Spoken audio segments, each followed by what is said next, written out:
Pemirsa, baru saja resmi diberlakukan cetakan uang baru yang lebih kecil dari uang pecahan sebelumnya. Kini ada lagi uang pecahan kertas yang menarik perhatian netizen.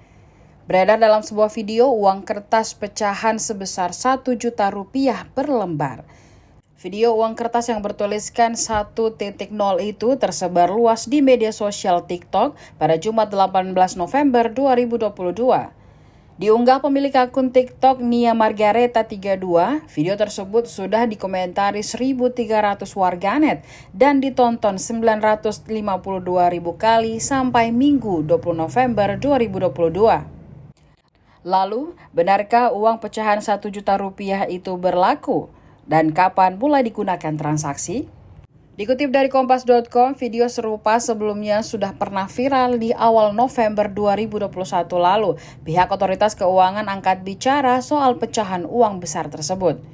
Judanto Herdiawan selaku Direktur Departemen Komunikasi Bank Indonesia menegaskan bahwa uang pecahan rupiah kertas yang berlaku saat ini nominal tertingginya adalah Rp100.000. Jadi, tidak benar jika ada pecahan uang kertas senilai 1 juta rupiah.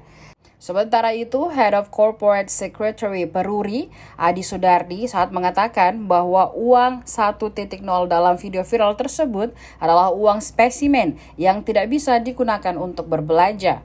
Uang spesimen merupakan uang contoh dan tak sah sebagai alat pembayaran. Menurutnya, Peruri membuat uang spesimen itu untuk kepentingan internal yang bisa digunakan sebagai alat pemasaran atau marketing tools untuk mempromosikan contoh produk atau uang yang diproduksi oleh Peruri. Pihaknya menegaskan berdasarkan Undang-Undang Mata Uang Nomor 7 Tahun 2011, Pasal 2 telah disebutkan bahwa mata uang Indonesia adalah rupiah, sedangkan uang spesimen bukan rupiah.